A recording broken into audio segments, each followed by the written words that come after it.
and admit everyone in.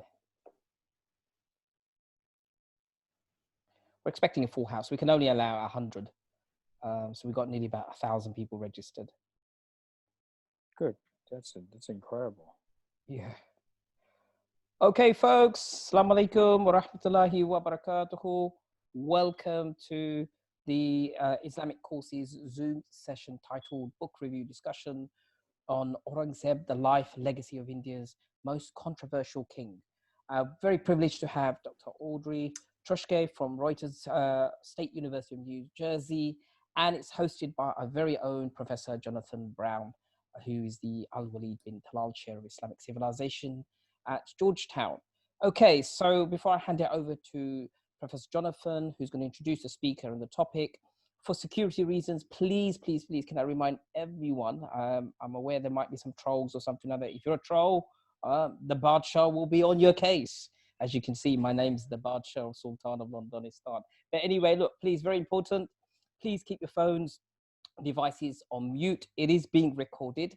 Very, very important. If you want a copy, leave your email address if you're not registered. If you are registered, you'll get a link. There is a Q&A session as well. All questions will be done on the chat, and you can raise your hands as well on Zoom if you want to ask directly. It is an academic discussion, so please keep the questions relevant to the subject. If you haven't read the book, buy the book. Otherwise, please listen and tune in. Without further ado, I'm going to hand it over to Professor Jonathan. Thank you. Okay. Assalamu alaikum, everybody, and thanks, Mizan, for inviting me. This is a chance for me to well, I'll get to talk to an author whose work I have really enjoyed and whom I admire a great deal for her, not only academically, but her personal courage standing up for important causes. So I'm just going to read Professor Truschke's biography first. So it's this is from her webpage or from her faculty page. Audrey Truschke received her PhD in 2012 from Columbia University. Her teaching and research interests focus on the cultural, imperial, and intellectual history of early modern and modern India, 1500 to the present. Her first book, Cultures of Encounters, investigates the literary, social, and political roles of Sanskrit as it thrived in the Persian-speaking Islamic Mughal courts from 1560 to 1650. Her second book, which we're talking about today, Aurangzeb, the Life and Legacy of India's Most Controversial King, is a historical assessment of one of the most hated kings in South Asian history. Yikes. But also hated, but also beloved. You know, it kind of depends which team you are. Are you on Team Aurangzeb or Team not Aurangzeb? It's published in India and Pakistan as Aurangzeb, Man and the Myth. She's currently working on a third book on Sanskrit literary histories of Muslim-led incursions and rule into India circa 1190 to 1720. And her, for those of you who care about these things, her undergraduate was from University of Chicago. And I have to, having been a graduate student there, I have to say, University of Chicago undergraduates are some of the most intelligent and intellectually precocious people you'll meet. So she has a very fine pedigree that testifies to her capabilities, in addition to her great publications. I recommend both the books. I really enjoy both of them. Okay.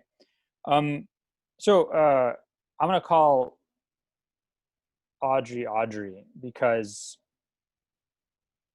I'm a little bit older than her, but we're around the same generation. And I'm going to, if I try to say her name last name too many times, eventually I'm going to butcher it. So I don't want Professor Audrey will be easier.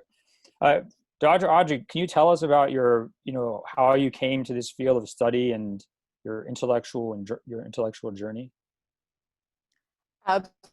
Absolutely. So assalamu alaikum, everyone. Thank you so much for having me here. It's really a pleasure to be chatting with all of you today. So how I came to this field of study, this is a sort of narrative and story of academic love. It's a very University of Chicago story in that sense. So I went to college with the intention of studying religion, and I did. I majored in religious studies. At the outset, when I'm 17 and I first set foot on the University of Chicago's campus, I sort of, I don't know if I intended, I just assumed I would study Christianity and Judaism because I'm from the American Midwest, and that's what religion meant to me at that point in life. That's what I had been exposed to. And then I took a course on Hinduism, right? So the journey does start with Hinduism, not with Islam. And I took that with Wendy Doniger, who's a very well-known scholar. And I was completely blown away by the Hindu stories, by conceptions of the divine, by gods who walked and talked on earth. I was fascinated by it, and I also didn't understand it. I didn't have a framework for making sense of this very different worldview. And so I thought, well, that's my problem, clearly, and I need to fix that. And that's what began the journey. And the next thing you know, I had done 4 years of Sanskrit as an undergraduate. That's a more normal thing to do at the University of Chicago than anywhere else on the face of the planet. And I had sort of gotten deep into the study of Hinduism. Along the way, I had also started to study Persian. And so then, shock of shocks, 4 years of studying Sanskrit and a year of studying Persian did not translate into a particularly great set of job opportunities. So as opposed to going into the real world and getting a job, I decided to go to graduate school. And when I sat down and thought about what I could do with my skill set, working on Hindu-Muslim interactions, Sanskrit-Persian stuff in some capacity is what emerged. And so I built on the skills. And when you start thinking about Indo-Muslim history, the Mughals are sort of the best show in town, right? They're the biggest, they're the flashiest, we have the most historical information on them. And so I decided, for my graduate work and for my first 2 books to focus on Mughal history. So it is very much an intellectual love. And at this point, I've been studying all this stuff for about 20 years. So it's a little hard to imagine it any other way. Do you, when you discussed this a little bit at the beginning of the introduction to the Aurangzeb book, but when you wrote this book, you must have had an idea of the sort of fraught terrain you were stepping into, and how did that kind of motivate you more strongly to write the book when you were writing it? How much did that weigh on your mind as you were trying to produce a work that was like both academically rigorous but also accessible? So I would say it was absolutely formative. I didn't have an intention of writing about Aurangzeb. I don't write about him in the first book. I think I have 5 pages in which I explain basically why I am not going to talk about him. And then, what basically happened is I made a couple of comments in an interview about Aurangzeb, and I felt like the world blew up at me. Like I got all these responses. People wrote letters to the editor. I didn't even know you could write to the editor to complain about an interview, but you can apparently. And so I thought, oh my gosh, we have a serious problem here, in that Aurangzeb has become so politicized that people have this conception of him in the popular sphere. And yet in academic circles, we've actually made considerable progress in terms of how we think about him. And no one has bothered to translate that. No one's tried to bridge the gap. And so I thought, there's so much interest, why not do it? Right. So, in a sense, deciding to write this book was spurred, at least in part, by the political controversy surrounding him. And as historians, of course, we may study the past, but no matter how far you're looking into the past, you are always standing in the present. And so especially for a figure like Aurangzeb that is so entangled with mythology and bad information and wrong ideas, I think it's important to sort of name those at the outset, right? So you can sort of, peel it away to the extent possible to get back at the actual historical Aurangzeb Alamgir. And that's sort of how I approach things in the book. I start with the present and work my way back. I'm going to assume, considering our audience, I'm going to assume that they all know about why Aurangzeb's controversial, and that no one needs to be sort of have this frame for them. So that'll maybe allow us to get into like a more specific discussion. One of the things you bring up, struck me as a central theme in your book. And Richard Eaton also talks about this in a little bit different way. He talks more about stability, whereas you focus on this idea, the Persianate idea of justice, or the circle of justice, and the idea of a just ruler, and how much this inevitably shaped Aurangzeb because of the tradition he came out of, and also how you find so much evidence of his own personal reflection on his performance as a just ruler in his context. So how this, one of the ideas, the idea that Aurangzeb is this sort of this kind of fanged, bloodthirsty, bigoted religious fanatic, and that he sort of destroyed the Mughal state. How do you he becomes a very different person when you think about him as somebody who's actually, not surprisingly, interested in stability and justice. So how how do you square the kind of the idea that he's committed to justice and stability with the what people see as the effects of his rule?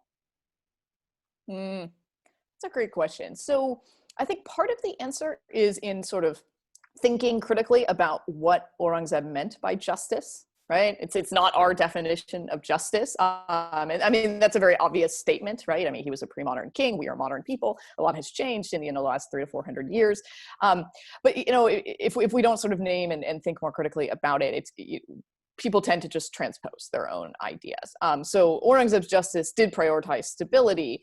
But, you know, you mentioned bloodthirsty. I wouldn't say bloodthirsty, but he had no problem slitting some throats to get what he wanted, right? And that's not because he was a Muslim fanatic. He was not. I mean, he was Muslim, not fanatic. It's because he was a pre-modern king, right? All pre-modern kings had no problem using violence to achieve their aims. That was part of the pre-modern state, right? That was part of the stability. And that's something I explore in the book is, you know, trying to be clear that Aurangzeb's justice is different and to sort of look at what that actually means. So yeah, I don't know if that sort of answers that question. What do you think? Yeah. I mean, do you think that? So how? One of the big questions about Aurangzeb's rule is why he spends, you know, basically he leaves Delhi in I can't remember, like 1680s or something. And like never goes back. He spends the whole rest of his career campaigning in the Deccan. And, you know, why didn't he take better care of the northern part of the empire? Why didn't he allow his sons a chance to gain experience, you know, leading campaigns themselves and things like that? So, you know, why do you have a figure?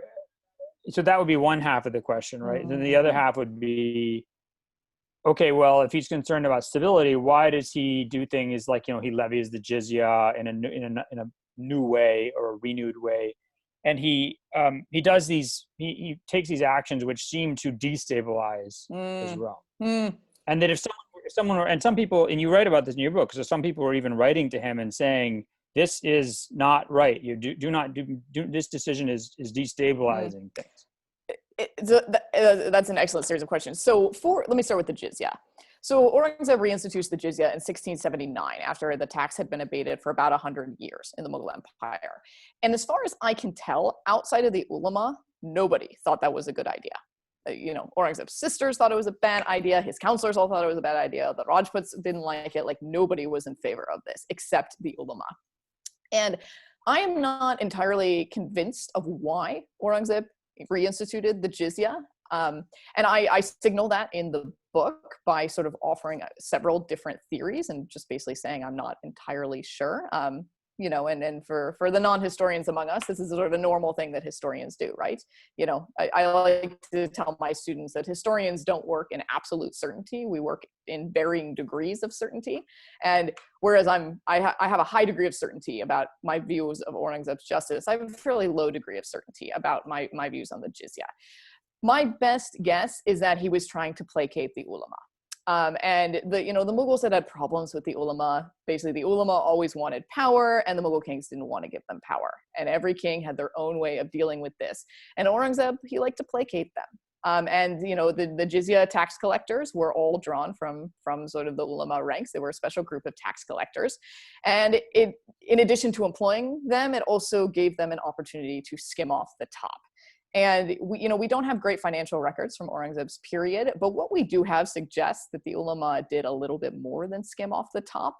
It's possible that very little of the jizya tax ever got back to sort of Aurangzeb's treasury.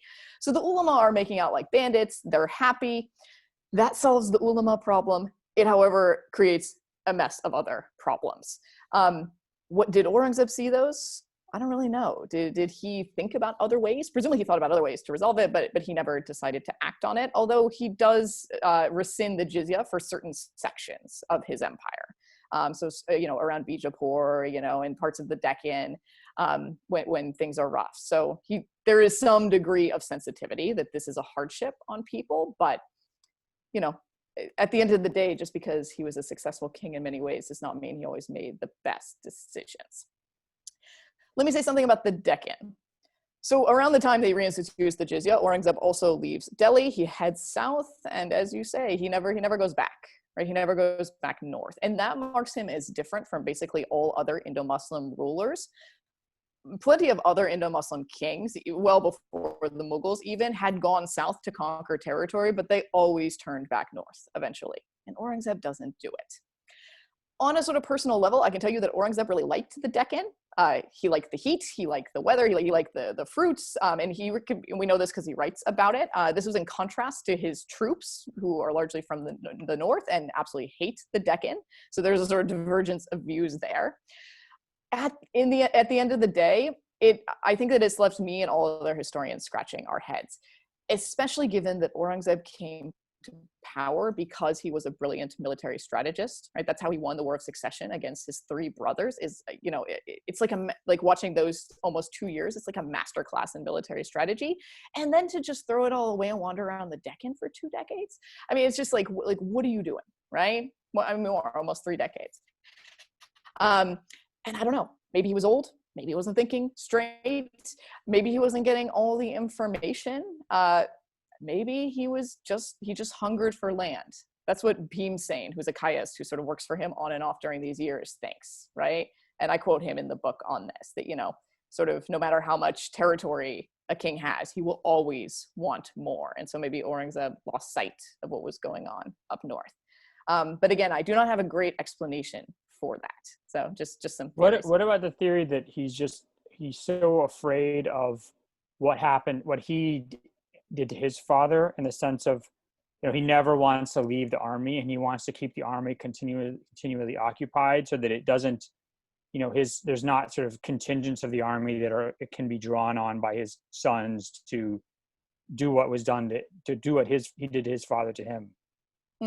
So I certainly think that Aurangzeb sort of declaws the Mughal princes, and that is not my theory. That is Munis Faruqi's theory, that I sort of draw on his book on Mughal princes on that, and I think that's a pretty big component in sort of bringing about the end of the Mughal Empire, at least the near end, in the few decades after Aurangzeb's death.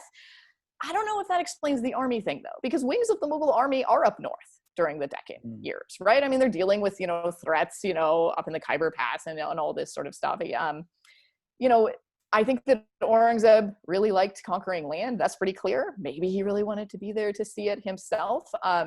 Maybe he was more concerned with the generals he had in the south. And there's evidence, especially in some of the later sieges, that were not actually sieges. People were not following his orders, so he had good reason to be concerned. But I think we have to conclude that he sort of lost sight at some point of, or maybe lost sight is the wrong way to put it. His sights were set on gaining as much territory in the south, no matter what the cost, and no matter how insignificant that territory in the sort of big picture of the Mughal Empire. And that just seems to be at odds with how every other Mughal king, including him in the first half of his reign, thought about things. One a concept that's really important in Mughal history, you talk about it in your first book, and I think it's important in your second book as well, is this notion of sulh-e-kul, and you talk, I guess, the universal peace, maybe it's called, and you talk about it in your first book as both a way of maintaining tranquility and in the empire, but also of allowing it also is a tool for the emperors to shut down ideas, or especially religious ideas, they don't like. So it's sort of like almost today when we talk about, we're tolerant, but we don't tolerate intolerance, and what intolerance is sort of very subjective and politically defined. What is the role of that in the Mughal Empire, and then how does Aurangzeb understand it, and does he change it or anything like that? So I'm going to preface this by saying that my views on sulh-e-kul are not necessarily, they're certainly not universal among Mughal historians. There's a lot of debate about what sulh-e-kul is, and how we should view it as a sort of tool for understanding Mughal history. But in my view, sulh-e-kul is a sort of, it's a set of ethical practices and also political practices. And it sort of has implications on the individual level. Like, you know, if you're following Soleil, you should live in certain ways and do certain things. But I am far more interested in the sort of wider political consequences. And so, you know, for somebody like Akbar, he's sort of like the founding figure for Soleil and the Mughal Empire. You know, for him, this is a way for him as a political king to also exercise control in the ethical and religious spheres, and sort of mesh those together with politics. And so, as you mentioned, there's an element of sort of who do we want to keep out, right? It's basically we want to be tolerant until we don't want to be tolerant anymore.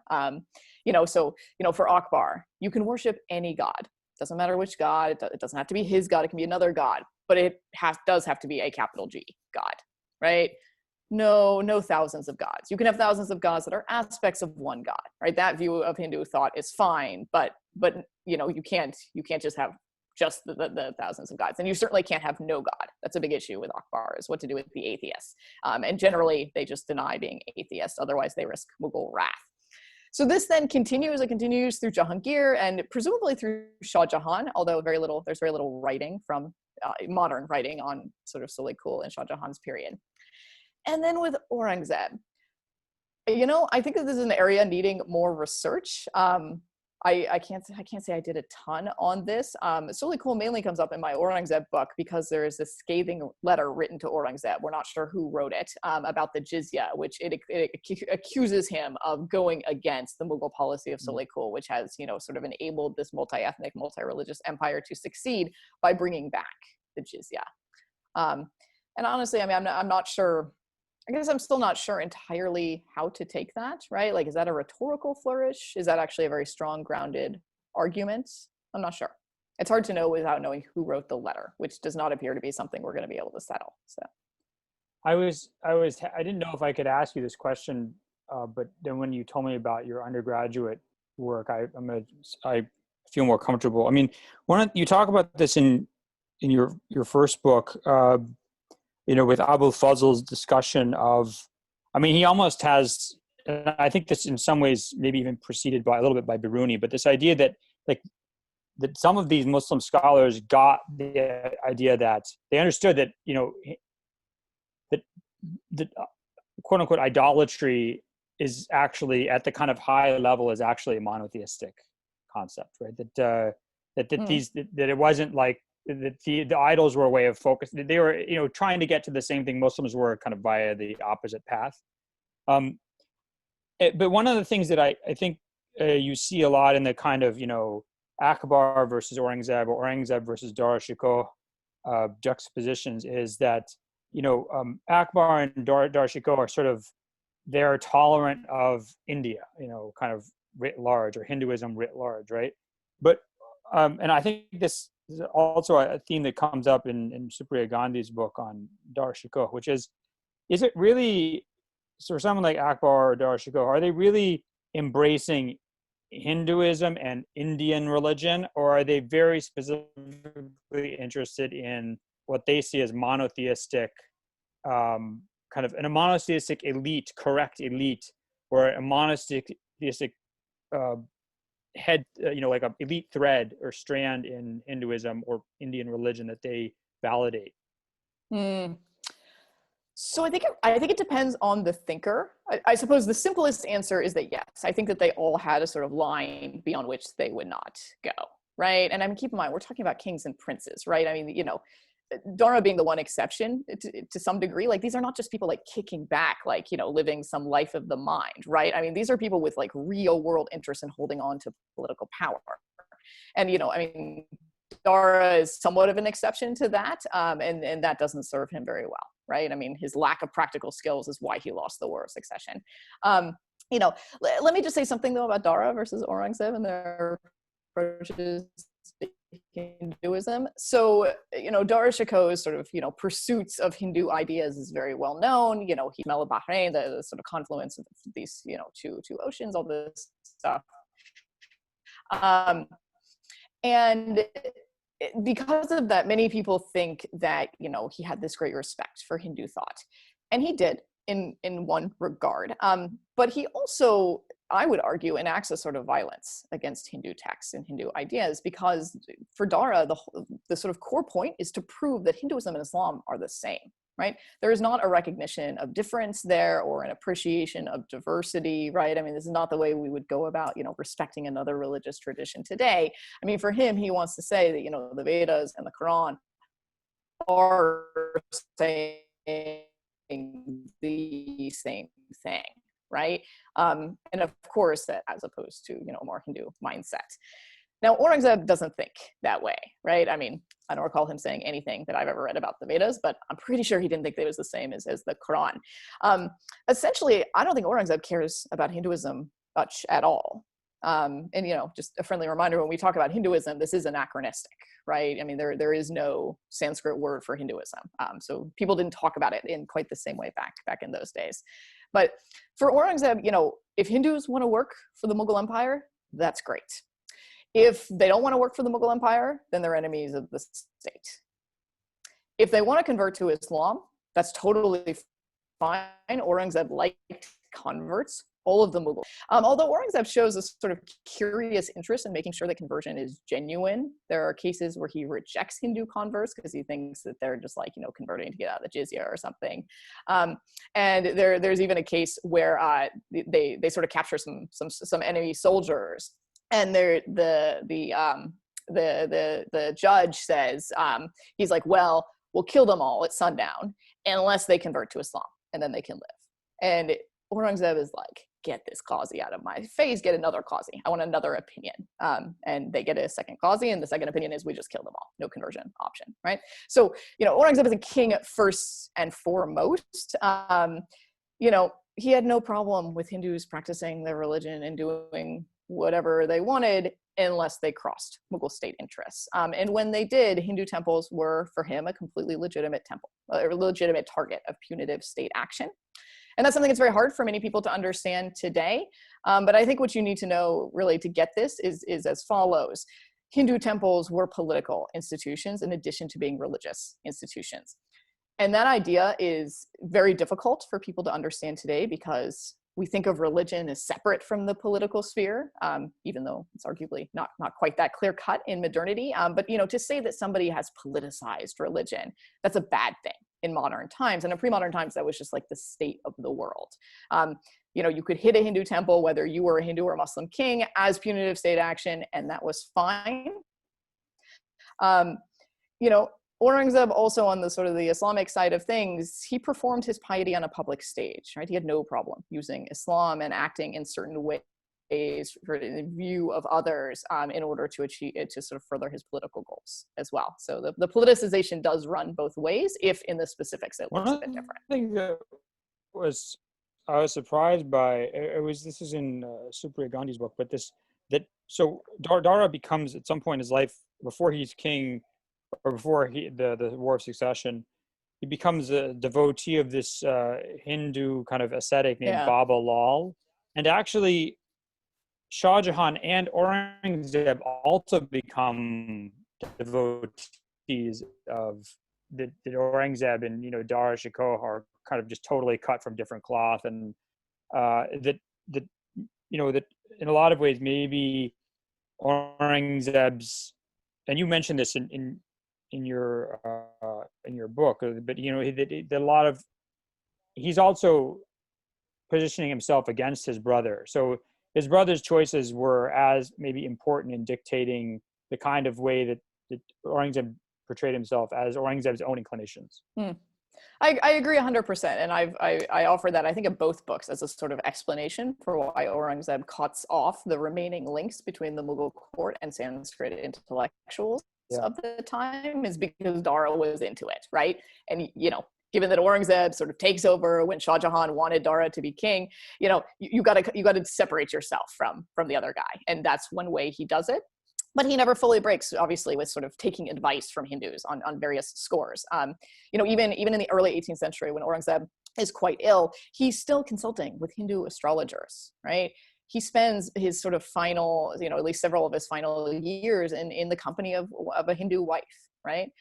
So he's still sort of surrounding himself with these people in various ways.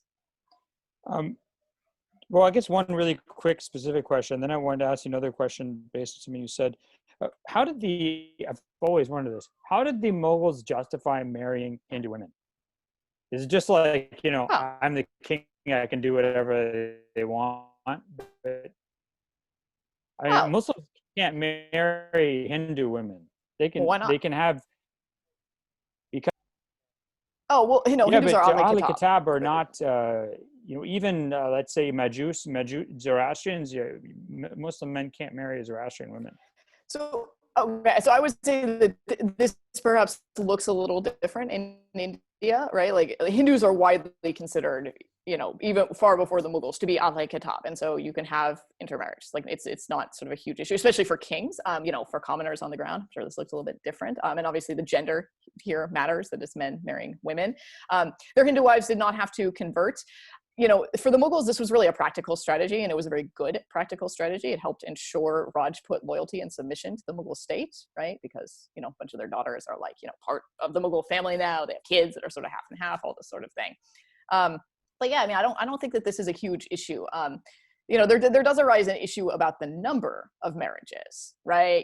It's supposed to be only 4, but like that's not nearly enough marriage number. It's not nearly enough wives for the Mughal kings, especially when you're using marriage as a political integration tool. So, they just sort of disregard the ulama on that particular. It's good to be the but king, as like the History of the World Part 1 with Mel Brooks movie. I don't know if maybe I'm dating myself, but the guy you should.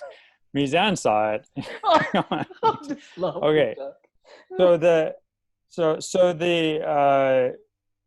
then the other question, this is more intelligence, I think. Shivaji, the Maratha leader, this is not from your book, but I wanted to ask your opinion on it. He kind of portrays himself or positions himself as this kind of anti-Mughal, anti-Muslim defender of what he says, defender of, I'm going to butcher this, Handavi Dharma Dorokla. Dharma Dorokla. Does that make any sense? Yeah, I mean, it's wrong. So what he said, like, so okay. I said it wrong, or No. The idea is wrong. So okay, so in sort of modern Hindutva thought, for the Hindu right, Shivaji he's like one of the great saviors of Indian history, right? He pushes back against the Mughals. He sort of uses his resources well, and they imagine him as basically founding a sort of proto-Hindu Rashtra, right? This sort of Hindu supremacist state that is the sort of one of the chief goals of Hindutva ideology is to enact and achieve that, and we're essentially seeing it unfold in India right now. So the sort of core problem with this, it's sort of the same core problem as people who hate on Aurangzeb, which is that, Shivaji was a pre-modern king, and this is like way before Hindutva and nationalism. I mean, India doesn't exist as a country, and so for Shivaji, who he was basically a guerrilla war guy. He did position himself against the Mughals, except when he allied with Shivaji. There is a brief period of alliance. But basically, Shivaji thought that his military skills were sufficient enough that he could break from Aurangzeb's power and sort of carve out his own little kingdom. And he was right. It worked. Their brief alliance ends when Shivaji sneaks out in the dead of night and escapes from being under house arrest in the Mughal court. And he remains on the run for the rest of his life. And he, founds this little kingdom, this in sort of Maratha territory and so on and so forth. Shivaji was not anti-Muslim, right? No more than Aurangzeb was anti-Hindu, which is to say not at all. One of Shivaji's top generals was a Muslim. There's actually a battle where Shivaji and Aurangzeb are fighting, except that like the general leading Aurangzeb's army is Hindu and the general leading Shivaji's army is Muslim, right? Like religion was just not it was just not the sort of determining identity factor in that relationship. I didn't see that in the film, by the way, Shivaji film. Shocking on that, yes. So, there's a quick question.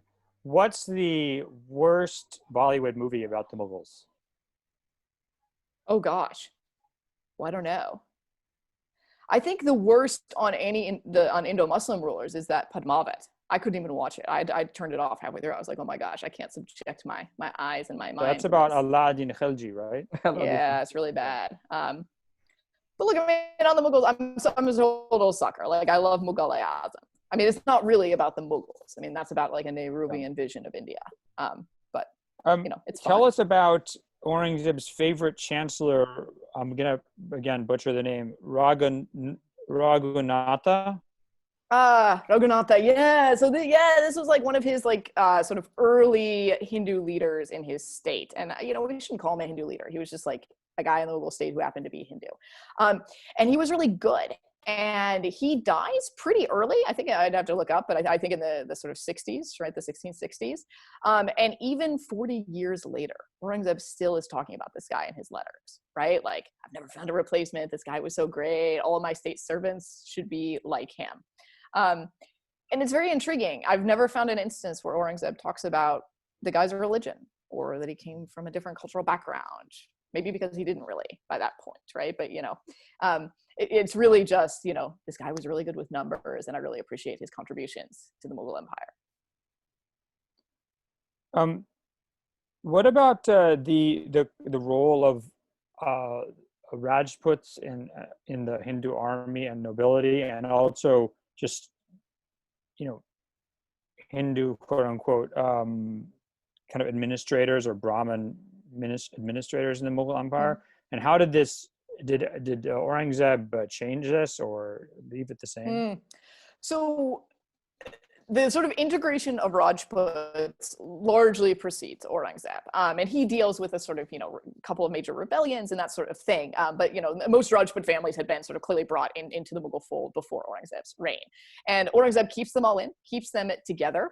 One notable thing that Aurangzeb does is he increases Hindu participation in the Mughal nobility in terms of sort of a percentage.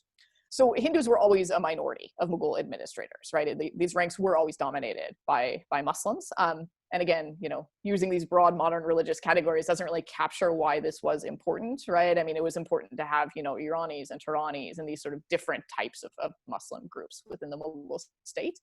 And so Aurangzeb increases Hindu participation in the Mughal nobility, but largely by adding in Marathas, right? And Aurangzeb takes a lot of it. And anyways, he ends up with a lot of Marathas under the Mughal umbrella. And so, you know, for the Mughals, once you conquer a group, then you need to integrate them into the state, right? To sort of give them skin in the game and, you know, help keep them loyal. And he does that. And the one group that actually has the biggest problem with all these new Marathas it's not any Muslim group, it's the Rajputs, right? They're the ones that sort of balk at that. And this actually goes back all the way to when, you know, Shivaji was sort of first brought before Aurangzeb's court during their moment of alliance. Shivaji did not come from the same cultural background, and notably, he didn't come from the same caste background as Rajputs, and Rajputs did not like that. And again, if we use the modern category of Hindu, it's very hard to sort of see that, because it's like, you know, they're all Hindus. Aren't we talking about all Hindus together? But they did not see themselves as a unified group at all.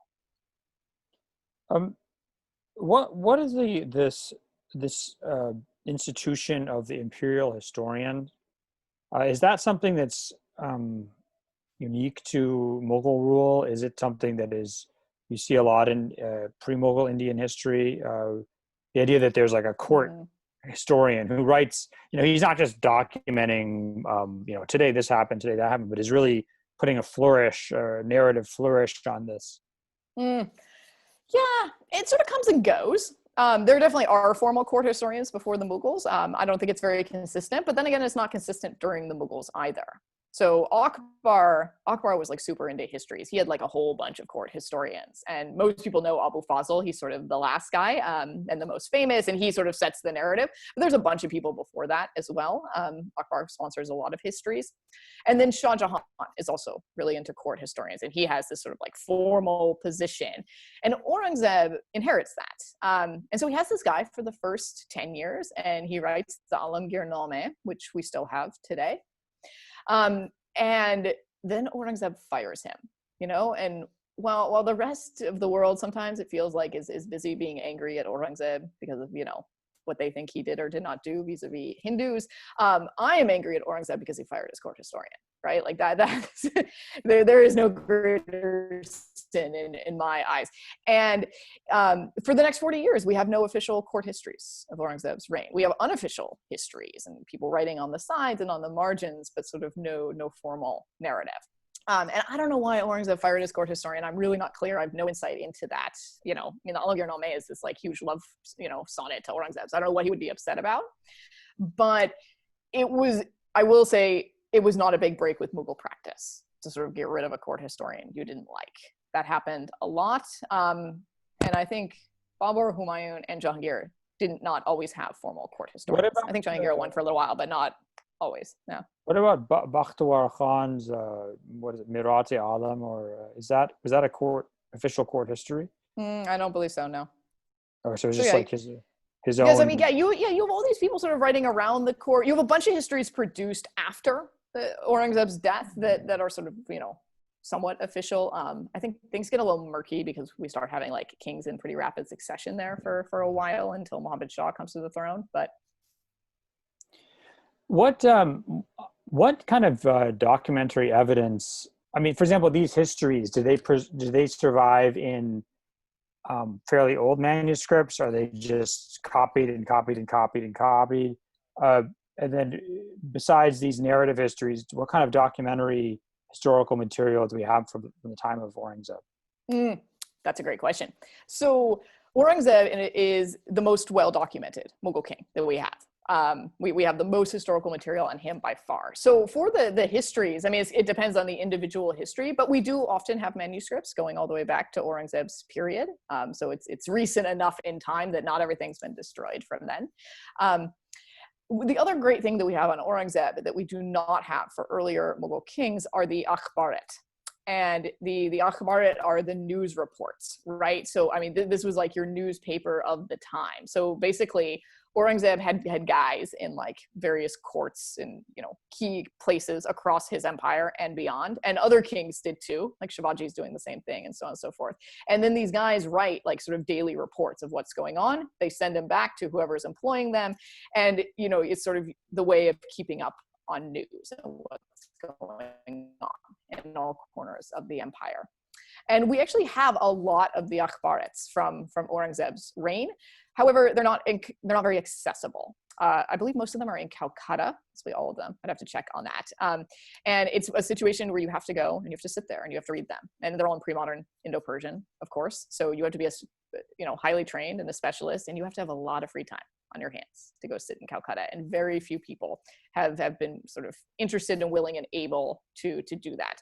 I did not do that for writing the Aurangzeb book. So that's really a story, I think, about modern accessibility and, what happens when we have archives that are difficult to access. Do we have any, court things like legal court records from Aurangzeb's period? I mean, outside of the sort of central administration's record keeping, are there any, do you know of, judges or courts keeping legal records of? That's a great question. I know it's mentioned in the akhbarats. There's definitely sort of references in that. The courts did keep records. I'm not aware if we have any of those. I feel like we do, but I can't say I'm super familiar with that. I did dig a bit more for the financial records, and those we just don't have. We don't have regular financial records. They existed, but they're gone. Part of explaining that is that the Mughal library was sort of looted multiple times between the end of Aurangzeb's reign and our time. So that explains why some of this has been lost. One of the challenges, this is the last question I'll ask. I want to give other people a chance to ask. Is that okay, Mizan? Mizan, by the way, you look like a Pakistani PIA like pilot or something. I decided. You look terrific. I wish I could like that. You look like you should be on Mad Mughal memes. That's what you look like. No, I just take it off now. Now I'm no longer the Badshah, according to Jack. No, well, keep your sunglasses on. You look terrific. Really, I'm admiring you. Okay. One of the challenges is, is if you're, I mean, I'm not suggesting that historians are kind of propagandists or anything, but I mean, I agree with you 100% that, one of the things historians have to do or should do is to try and make sure that the past isn't misused in the present. But one of the problems, when we're talking about things like Hindu-Muslim tensions and temple destructions and mosque destructions and all this, is that, you go back and you read the Mughal era history, and the historian says, Padishah so-and-so went and said, I'm going to destroy this temple because I'm Muslim and this is a Hindu temple, and I'm going to destroy the temple of the enemies of God. And so, some kind of Hindutva person could say, look, they said why they did it. I mean, I'm taking Muslims seriously. Here they are telling us exactly why they did this. And I mean, maybe you can explain to us what a historian, or what it would be correct to do in terms of reading behind these sources, or how to read these sources. Absolutely. So, as I sometimes say this to my students, just because somebody wrote it down hundreds of years ago doesn't mean it's true, right? And I sometimes tell my students, like, imagine the exercise of someone coming along in 400 years and reading Donald Trump's tweets and just assuming it's all true, right? Like, you would be in crazy land as opposed to like reality. And so, you have to separate out rhetoric from reality, and read all sources critically. So when you approach a source, you don't assume that it's true. You don't assume that it's false either, but you interrogate it and you ask, okay, what are the literary conventions I need to know, right? Because there are some things that we do and say that, it's not what they mean, right? A good example in American English is when you see someone, you say, hey, how are you? You don't actually want an answer to that question, okay? Right? Like that, and this throws off people coming from other English-speaking places, right? That's just, how are you is just like how we say hi. It does not actually mean you're supposed to answer. So you need to know, like, what are the conventions in writing this sort of text, right? So like one convention that comes up in Indo-Persian writing is you always begin with praise of Allah. And Hindus do it too. And it doesn't mean they converted. You just do it. It's just like the way it's done. And there's like all these Islamic phrases that come up. And like, a writer called Bhimsen is going to use it as much as, a writer with a Muslim name. And that's just the way it is. And so for temple destruction, right? In pre-modern times, it was a good, virtuous thing if you were a Muslim to claim that you went around destroying temples because you were doing jihad. And that idea is offensive today. But you know what? History doesn't care about modern feelings. Like back in the day, this was just like something that was done. And so that. So when you read about temple destructions, obviously your immediate guard goes up because you know that there's a lot of rhetoric and sort of virtue surrounding that discussion. And so then you look for evidence that can corroborate or not, right? So an easy one is that with some frequency, someone will write, so-and-so destroyed this temple. And then you look at it today and it's still there. And it clearly is, dates before the 17th century or whenever they say they destroyed it. So it's like, okay, clearly we didn't destroy it, okay? Another thing we look for are round numbers. There are a lot of claims of destroying 100 temples, right? Or something like that. History rarely works in round numbers. And so in the end, you end up with a sort of messy list of degrees of certainty, right? And Richard Eaton's work is frequently cited, and with good reason, on this subject, because he did very careful research. He came up with about 80 confirmed temple destructions in all of Indo-Muslim history, right? 80. Now, that doesn't mean that only 80 temples were destroyed. More temples than 80 were destroyed. We just don't know how many, and we can't confirm them. We're pretty clear it wasn't, 10,000, because there would be a sort of physical evidence that doesn't exist today, but maybe a few hundred. We simply don't know. And so at the end of the day, I think what is most useful in these instances is actually to just reframe the discussion entirely, away from sort of how do we feel about this and away from numbers, and instead look at the why, right? And so for me, I do this in the Aurangzeb book by talking about, why did Aurangzeb target this temple and destroy this temple and not the one next door, right? Because that's what historians have to do, right? You can't cherry pick. People who have politicized readings of the past and are, politicians or WhatsApp, university graduates or whatever, they can cherry pick, they can say whatever they want about the past, but real historians won't do that, right? Because it's unethical and that's not our job, right? So we have to sort of explain the whole picture. Why were some temples destroyed by Indo-Muslim kings, whereas most were not, right? That's the critical question. Right. We've got loads of questions, Jack. So you've got some on the chat. But should we take priority for the ones who are holding? We've got about 5 people and they're holding their hands. So can I take the first one from Dr. Yusuf? I'll just unmute him. Is that okay? Dr. Yusuf, please, very quickly. Hello, assalamu alaikum. Thank you very much. I know there are a lot of questions. I'll get to this. I'll get to this quickly. I just wanted to, Professor Audrey, thank you so much. I just wanted to come ask you a bit more detail about the relationship between the ulama and the Mughals in general. You mentioned something about the relationship with Aurangzeb, but in general, and also more specifically about the compilation or the composition of the Fatwa Alamgiriya, which of course is a major source for the Hanafi school of law, even in modern times. Could you maybe just talk a little bit about that and what maybe the socio-political circumstances that sort of prompted that and so forth? Thank you. Brilliant. Absolutely. So for the ulama and the Mughals generally, so basically both groups want power, right? And the ulama have clear power on religious matters in general life, and the Mughals had clear power politically in general life, but both sort of wanted to encroach on the other. So for example, during Akbar's period, the ulama, they definitely want to have a say in the sort of nature of the Mughal state, right? So for example, they're not happy when Aurangzeb starts reciting the 1,000 names of the sun in Sanskrit and he does it at a time to coincide with one of the 5 daily, sort of Sunni Islamic prayers. The ulama are not happy about that. And they want to have the ability to sort of, tell him to knock it off.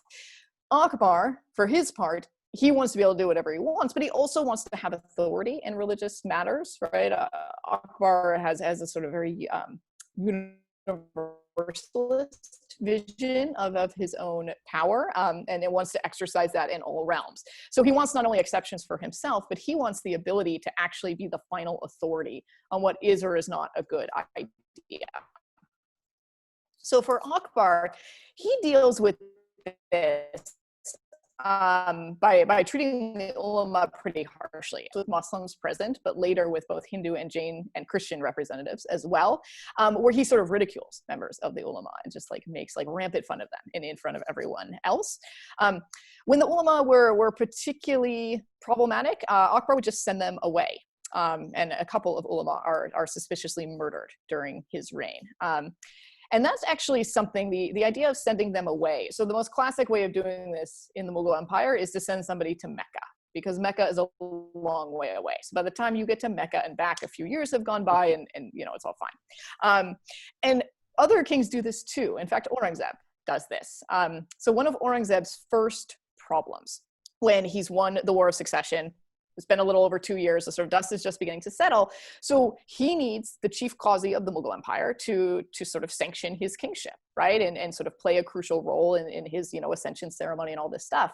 And the qazi, who had been Shah Jahan's qazi, just says no, says absolutely not, you're not a legitimate king. And the issue there was not the War of Succession, it was that Shah Jahan was still alive, right? So under Sharia, as understood at the time, you could kill your brothers. No one had a particular religious issue with that, but you could not overthrow your father. That was a problem.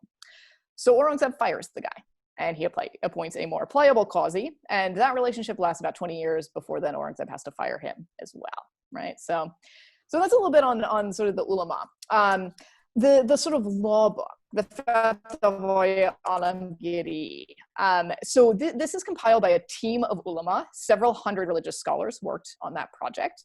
And I think that was part of the point, right? So whereas Akbar made fun of the ulama, Aurangzeb preferred to just give them just give them something to do, right? Placate them, provide them sources of income. So the Fatwa Alamgiri helped with that agenda. It also did give a sort of standard law book, which was important to Aurangzeb's vision of justice. It was a practical tool. It was used in sort of courts across the empire. The last thing I'll say about that project is that I think it's actually a good example of how Aurangzeb sort of continued Mughal kingship practices while putting his own stamp on them. And what I mean is that earlier Mughal emperors had done these sorts of large-scale textual projects, right?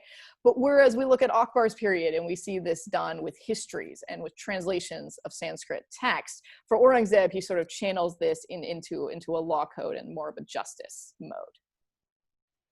Up to you, Jack, who the next person is. You can either do a chat. Yeah, I'm getting a lot of messages privately in the chat. One message, or maybe I'll give you 2 questions. You can kind of pick how you want to answer them. One is, how did were the Mughals a colonial power and how could we kind of look at them differently than the British control of India. And then why did the Mughal Empire decline rapidly after Aurangzeb's death? So the Mughals were not a colonial power. They were a bit early, for one thing, but also colonialism is really defined as a sort of extracting relationship, right? Where someone who is based in another place comes along and sort of takes away some of your resources. That's not what the Mughals were, right? The Mughals originally were conquerors, right? And I mean, you know, they were a land-based empire that never changed, right? Conquering territory never changed, but they came to India and they never left, right? I mean, you know, I suppose there's probably still like a blood legacy in some regards there. So I think it's much more accurate to think of the Mughals as an imperial power, right? So I want to be clear that, you know, we don't call the Mughals a colonial power, not because we want to, like, you know, make them into some, you know, pretty group that's sitting around singing Kumbaya or something. That's ridiculous, right? It's simply it's an inaccurate description of their of sort of their political processes, right? Imperial is far better there. Why did the Mughal Empire decline? I don't know. I think it's $1 million question. I don't think, you know, historians have long, I think, done away with some of the really bad explanations, right? You know, it's not because they were decadent or something like that. I mean, that's a very colonial way of looking at things, very Orientalist. You know, I think Aurangzeb probably had a little something to do with it, but I don't know if he had everything to do with it. Honestly, I think that questions of decline in general are poorly dealt with in historiography. That question of sort of what happened to the Mughal Empire and why. Somebody asked about Princess Zebunisa. I actually don't know who that is. She was treated unjustly, a genius and a woman in her own right. Any thoughts on Zebunisa? Yeah, you know, Zebunisa is an interesting character. You know, I talk about various female members of the Mughal family in the book. To be honest, that is, I don't know if it's a regret. If I were writing the book all over again, I would include more on female figures. I actually think it's a weakness of the book, is that I don't say enough about women and their role. But if you're interested in Zebunisa, there's definitely writing on her, and there's some of her own writing as well, some of which has been translated into English. Should we take some questions from the Zoom? Jack, which one do you want to take? We got Moiz Mohammed, Harun Sidat, or Shafa Awali. Up to you. I think Moiz was first. Should we take Moiz? Who do you want? Who should pick them? You, because I can't. You're the chair, bro. You can unmute people, so you should do it. Yeah, but you have the muting and unmuting power, so right, I'll do mine. You should just pick people. Okay, yalla. Moiz, it's your turn. Okay. Thank you for the talk, Dr. Audrey, and for the questions, Dr. Brown. My question was about films. Do we see a lesser proportion or number of history films in Bollywood compared to the number of history films we see in Hollywood? And if so, is that because the role of history in India is too, you know, contentious for filmmakers to deal with, especially pre-BJP era? How would you explain that? Interesting. You know, I suppose I've never thought of it comparatively. I don't know. Are there more films in Hollywood or Bollywood? I mean, it seems, you know, maybe it's just my own interest. It seems to me there are a fair amount of Bollywood films looking at Indian history. I mean, maybe it's just that I like watch all of them. I don't know. You know, I think it's hard. I think it's hard to know what to do with pre-modern stories, especially in an art form that is sort of, modern stories are so dictating, right? You know, so many, I mean, obviously, you know, movies have great variety. Love movies, love filmmakers, but they're modern, right? You have to of love or of betrayal or so on, so it doesn't work.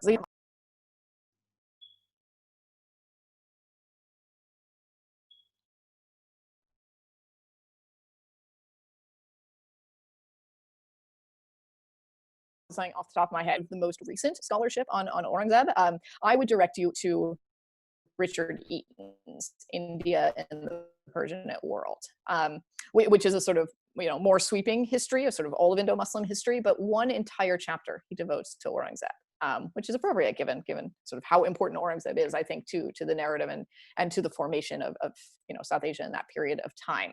And that book came out, I think, in 2019, maybe late 2019. So, that's sort of going to be your most recent Aurangzeb take. Okay, we have another question for Shafia Wani. Let me just unmute him.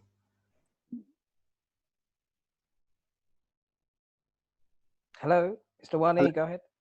Hello. Yeah, Assalamu alaikum. Thank you, Professor Andrea. And thank you, Jack Kojam, for the wonderful discussion. I just have two questions, Professor Andrea. First, I would like to ask the Hindutva religion, how do you see the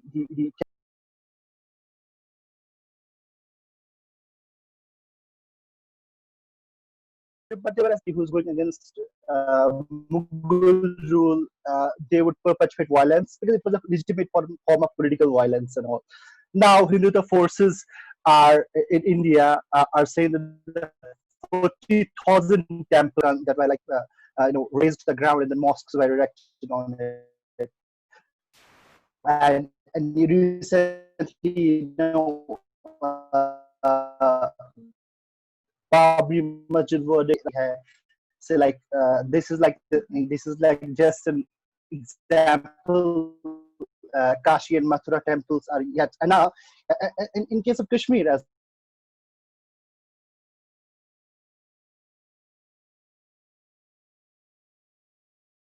because it was earlier a Hindu territory, and then a lot of the temples, they say, a lot of the temples in India are basically manufacturing content online. But beyond this, but my question is a bit different. Recently, Turkey came up with with Hagia Sophia decision, and it generated a great debate in India.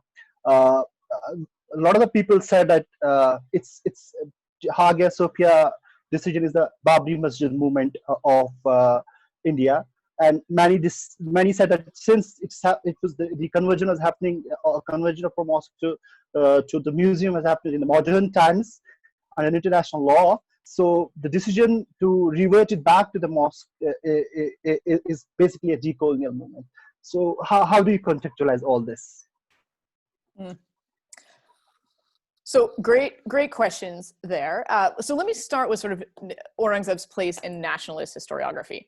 So Aurangzeb is always the villain, right? The sole exception to that is in modern Pakistan, where he's sort of the hero, right? But for everyone else, for everyone in India, Aurangzeb really is the villain, right? This is not something that is limited to the Hindu right. It's true in nationalist historiography as well. You see it in the writings of Nehru. You see it in other people's writings. You see it even today. I mean, the Congress Party, they use Aurangzeb as a slur, just like the BJP does, if slightly less frequently, but still.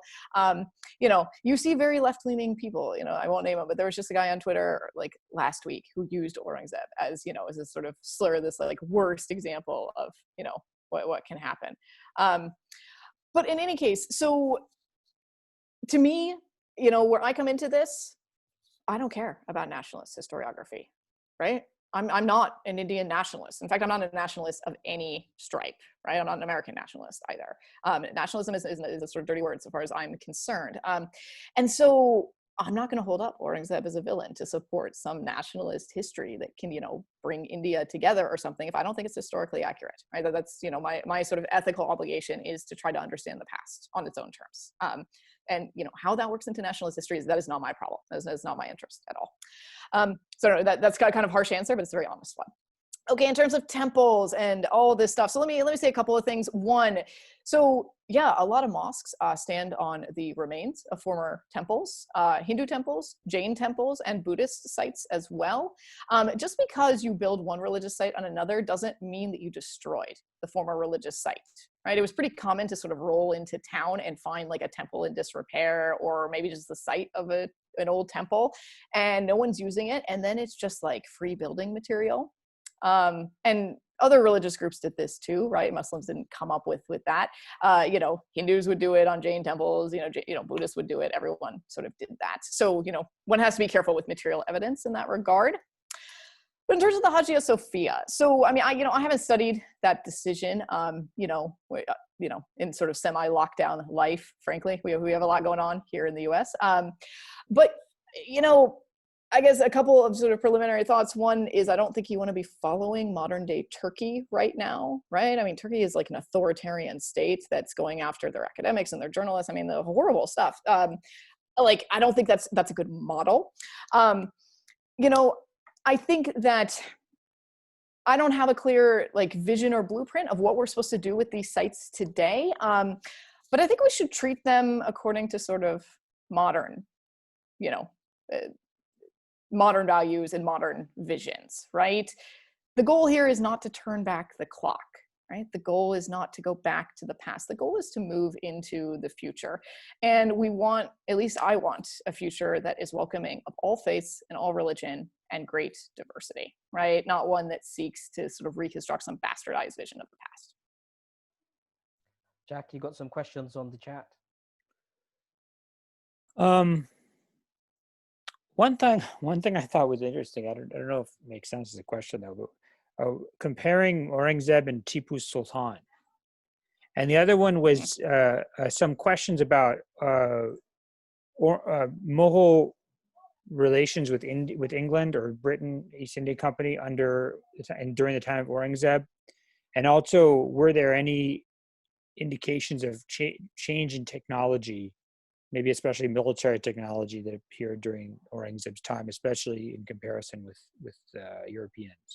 It's interesting. So, okay, I have nothing particularly insightful to say about Aurangzeb versus Tipu Sultan, so I'll just sort of leave that alone. I know that they are both figures that really enliven, you know, imaginations today, and that's great. But you know, with comparison, you have to have a reason for comparing, right? What would I seek to gain from comparing those two? I'm sure there are answers to that question, but I don't have them currently. So I'll leave that one alone. In terms of relations with Europe, yes, the Mughal Empire had all sorts of relations with Europe, both formal and informal. At this point in history, mainly Europeans are still coming to India, not the other way around. And that's because India was where it was at, right? India was wealthy, they had sophistication and culture. You know, no one wants to go to this, you know, cold, bitter island, right? And like see what's going on in Britain at this point in time. So yeah, so you have all these European travelers, you do have formal relations. The British are able to conduct trade. There are Portuguese, there are French as well. There's even some skirmishes, you know, sort of on the west coast of India. Aurangzeb's army gets involved at certain points. All of that I sort of leave off in the book. And that's because it's a short book. And so I couldn't cover everything. And that was actually part of the design of the book. I mean, I wanted it to be short because I wanted it to be readable and reach a wide audience. But I also wanted it to be short because I didn't want to say everything that there is to say on Aurangzeb Alamgir, right? The last guy who worked on Aurangzeb, Jadunat Sarkar, made that error, right? Jadunat Sarkar was very good in many respects. I draw on his work throughout the book, but he said too much, right? He wrote a 5-volume history of Aurangzeb along with like numerous other books on the guy. And then just no one wrote about him for 50 years because how are you going to match that? I don't want the final word on Aurangzeb in that regard. In terms of technologies, you know, I'm not a military technology person. I would be hard pressed to sort of come up with specifics on that.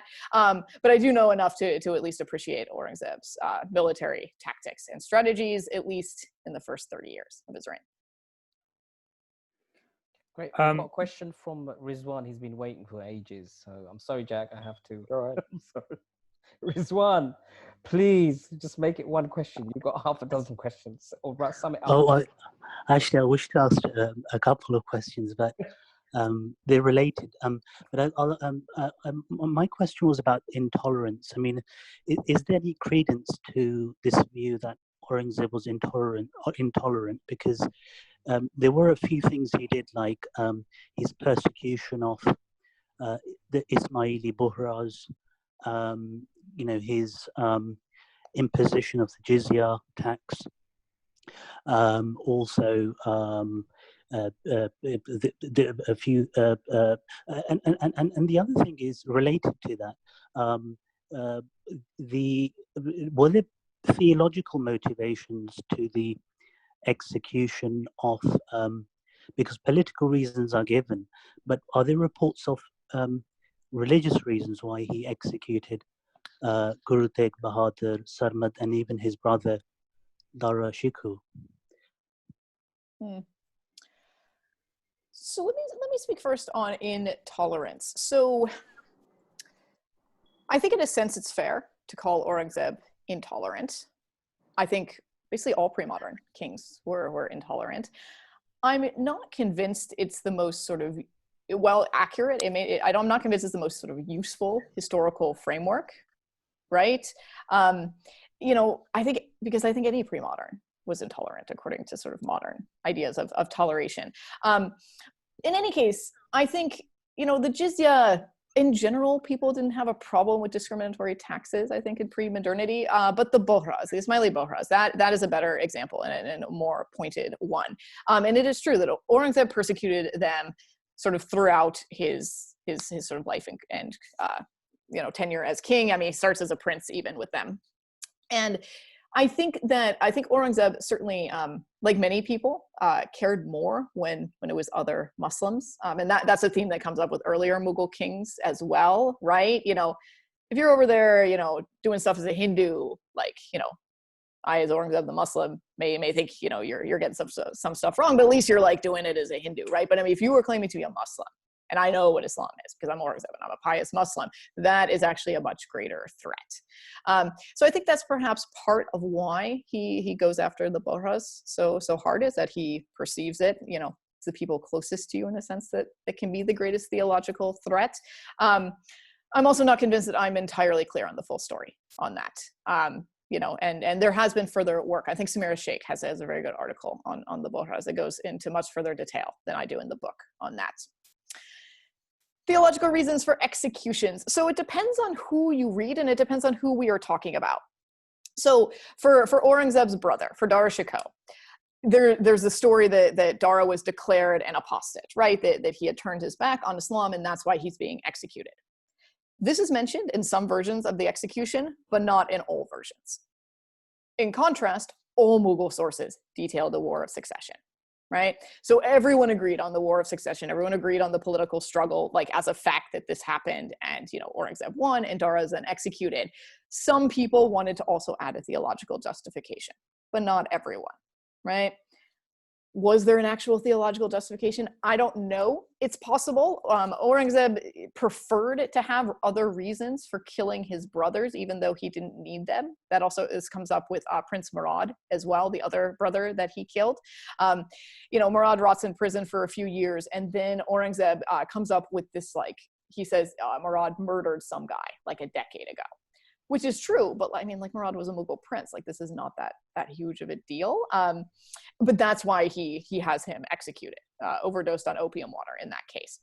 And it's one of those, it's a little baffling, honestly, because Aurangzeb didn't need a reason to kill these guys. He won the War of Succession, he could have just executed them. It's brutal, but it's fine, in the sort of, for the time. But he preferred to have other reasons. For Guru Tegh Bahadur, we do not have great Mughal records on what happened there. Honestly, I don't think that this was that big of a deal from Aurangzeb's perspective, and I say that with full knowledge that modern day Sikhs view this execution in a particular way, and it's sort of formative part of their religious story. But honestly, from a Mughal perspective, I think Guru Tegh Bahadur was just another enemy of the state that needed to be dealt with. Essentially, I think for someone like him, it's not that there was a religious reason for the execution, but it is the case that his religious status did not save him. Aurangzeb didn't care that he was a religious figure. That gave him no special protection. He's causing unrest in the Punjab. That's it. As soon as the Mughal army gets its hands on him, the guy's head's coming off, right? You know, so it is brutal, but not sort of religiously targeted. Jack, I know you said you've got to leave very shortly. We've got a lot of questions still coming through, so it's your shout. I mean, it's I your think birthday. I think I can stay. There was some like horrible noises coming from downstairs earlier, but it seems to either calm down, which is usually bad news, actually. It's your birthday, bro. We don't want to. Gary, my wife, is taking care of these things. I could have got some mitai for you, some jalebi, Aurangzeb style. But I mean, what can we do? We got one question from Danish. He's been waiting for a while. Can I unmute him if that's okay for you? Danish, your question, please. Hi, Audrey. Thank you so much. I actually live in Aurangabad and I visit Aurangzeb's mazar quite often. And I also sit in Shahi Masjid, which he built, which he used to sit in. I find it peaceful. So Aurangzeb, two questions, sorry. Aurangzeb imprisoned Shah Jahan for extravagance with Taj Mahal, if I'm not wrong. And I mean, I want to check that. And my primary question is, was Taj Mahal a symbol of love for Shah Jahan, or was it more to do with aesthetics and tasawwuf? And second, did Aurangzeb identify Ottoman Empire as a trans-global caliph? And if yes, did he like submit or something like that? Like, you know, the narrative of the Ottoman Caliphate. So did Aurangzeb identify that? That's it. Thank you so much, Audrey. So starting with Shah Jahan, no, he did not imprison him for extravagance with the Taj Mahal. That's a modern myth. So what happened is that Shah Jahan fell quite ill in the fall of 1657. Okay. And remember, I talked about these news reports that people would, send back. So all the princes had like their own network of news reports. So Shah Jahan falls ill, and we know, and he's found to be ill pretty quickly because he stops appearing in the Charoka. Okay. This sort of, this like Hindu adaptation, this like little window sort of at the top of a palace. The Mughal king would appear to his subjects, often at sunrise, right? It creates this like nice light halo effect, right? So it's sort of like semi-divine showing thing. So Shah Jahan did this every day, and he didn't do it for a couple of days. So everyone knew that he was ill, and all the news reports go back. He has 4 adult sons, one of whom, Dara, is with him at the sort of Mughal court, but the other 3 are in corners of the empire, in Bengal, in Gujarat, and in the Deccan. They all know that he's ill, and he's expected to die. So they prepare to fight, right? Everyone knew there would be a war of succession. The only questions were when and who would win. So they fight the war of succession. It takes almost 2 years. But in the meantime, Shah Jahan has very inconveniently recovered from his illness. Okay, he was supposed to die. He was on death's doorstep, and then he like gets better. So this is highly inconvenient because the war of succession would not have started if he, at that point in time, if he had not fallen ill. They expected him to die, but now he's better. So now what do you do? So, I mean, Aurangzeb didn't really have a choice. I mean, what, he's really going to give power back to dad now that he seized it, right? Like, he's a prince who wants to be king. Like, that goes against everything that Aurangzeb has been and wants to be in his life. So he does the only thing he can. He throws him in jail, right? And sort of, locks him up and throws away the key. And some say that, Shah Jahan had this, sort of view through the window of the Taj Mahal. I mean, who knows? That's very romantic, but I don't know if that's true. But he does keep him under lock and key for 7.5 years until Shah Jahan dies. And that's a problem for Aurangzeb. Basically, leaders across the rest of the Muslim world will not recognize Aurangzeb as king because he has overthrown his father, because that's against Sharia. So he sends these gifts to the Sharifs of Mecca, and they send them back. They're like, dude, you're not the king. Shah Jahan's the king. I think it's the Safavid ruler, I think I quote this in the book, writes him this like great letter where he says, you claim to be Alamgir. You claim to have seized the world, but really you're just Pedargir. You just, locked up dad. Okay. Taj Mahal is a symbol of love. So there's a whole book on the Taj Mahal by Ebba Koch, if you're interested, that sort of deals with these issues. The Taj Mahal is a lot of things. I think the best reading is probably that it's sort of a representation of Islamic paradise. That seems to me to be the best thing going on there. I don't think you build something like that just because you really loved your wife, but it was his favorite wife. I go in for multiple explanations for things, as do most historians, so it can be more than one reason. In terms of Aurangzebs and the Ottomans, no, I don't think he recognized them as caliph. Why would he, right? I mean, I don't think that that's sort of going with his mojo and all of that. I'm not aware of anything like that. The Mughals and the Ottomans had relations during this period, but no submission, that's for sure. Thank you so much, Audrey. Also, I think it's worth remembering, and Richard Eaton talks about this in his book, that the Aurangzeb's campaigns, I think he does 3 campaigns to Kandahar, costs like many more times the amount of money that the Taj Mahal costs. Oh yeah. I mean, spending money is like not a problem. This is actually something I don't really quite understand how this happened, how Aurangzeb sort of got this reputation as like, sort of a light spender, right? I mean, some people, people say he sewed prayer caps and like that's all the money he lived on. He was the richest man alive during his time, right? He was the billionaire of his day. Rizwan, whoever lives in Aurangabad, can you give salams to say a prayer on my behalf at the grave? Oh, I would love to. Dua lil mayyit. All right, Jonathan. I'm a big fan of yours. Thank you, Danish. Over to you, Jack. Some questions. Yes, so many questions. Let's see. Somebody asked about, well, actually you kind of covered that already. Covered this already. Covered that already. There's no one else who has their hands up for like a live question? Not yet, unless they want to. If anybody wants to raise their hands, please don't hesitate. Well, I guess I have a question. I mean, I have tons of questions, but I mean, I could just go on forever. Okay, we've got someone. Let me just unmute the person. You got to show yourself on camera as well. Okay, Mr. Hashvaranda. Go ahead.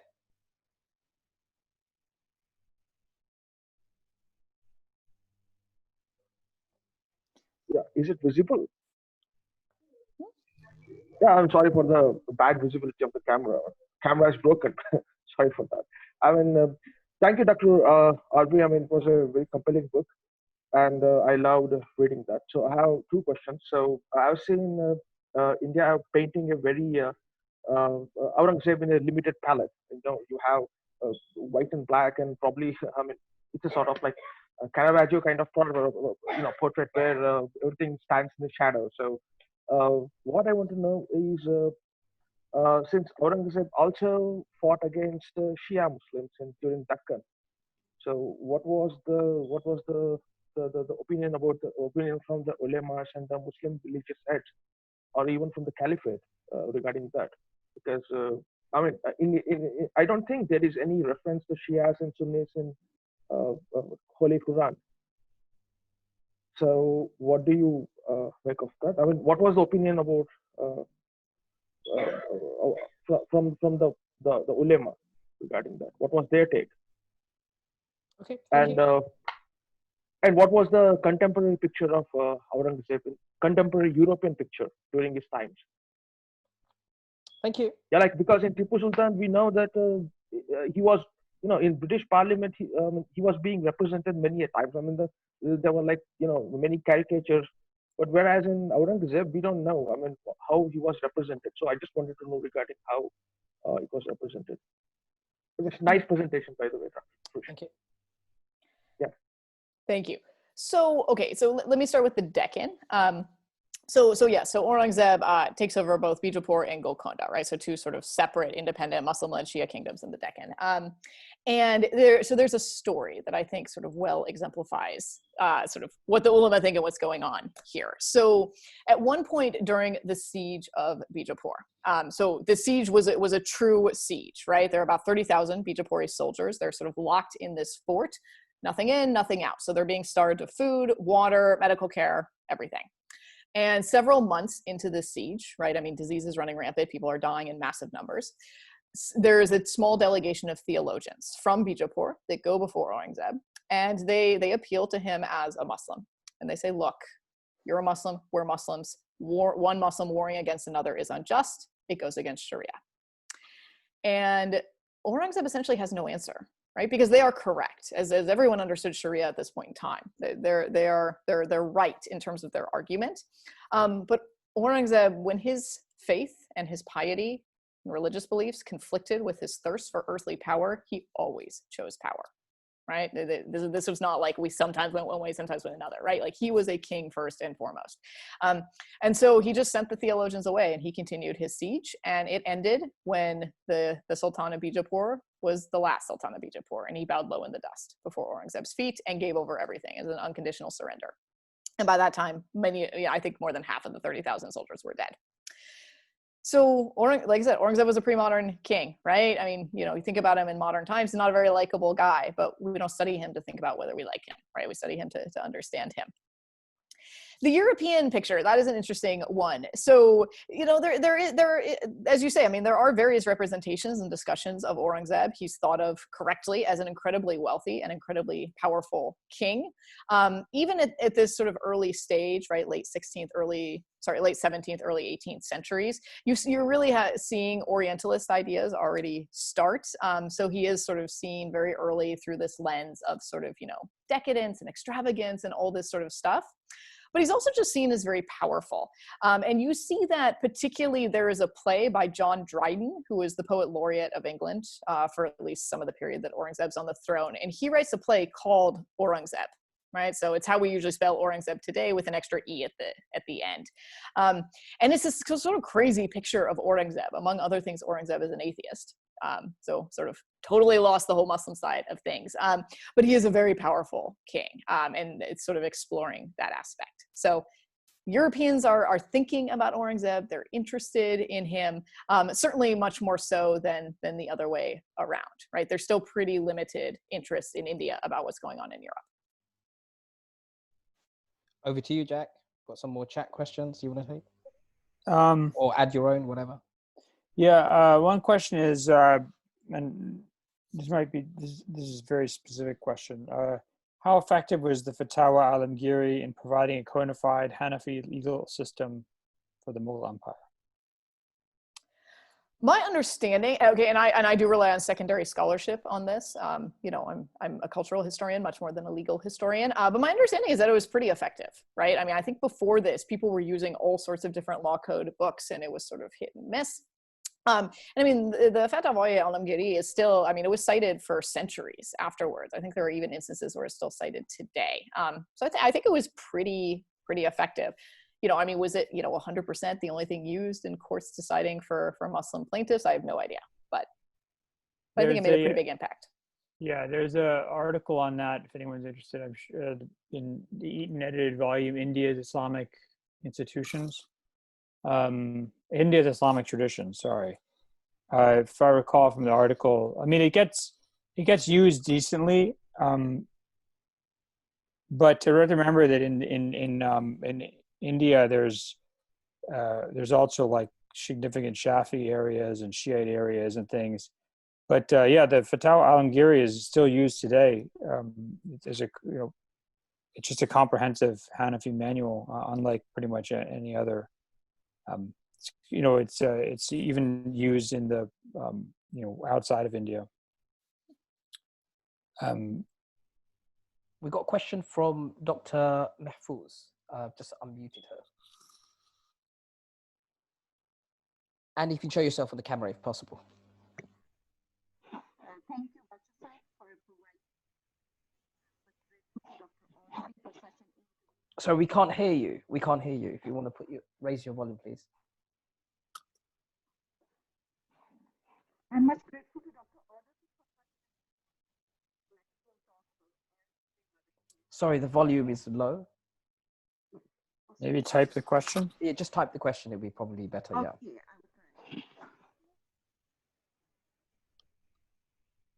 Okay, she's probably going to type the question. Okay. I think we have another person who raised their hand.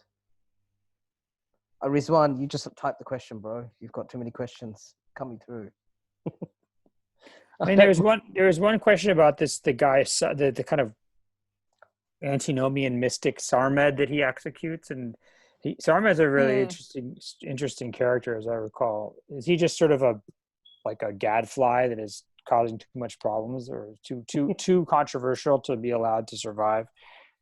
Sarmed is certainly causing a lot of issues. I mean, like, there's many issues with him. His religious identity. He's going around saying all this crazy stuff.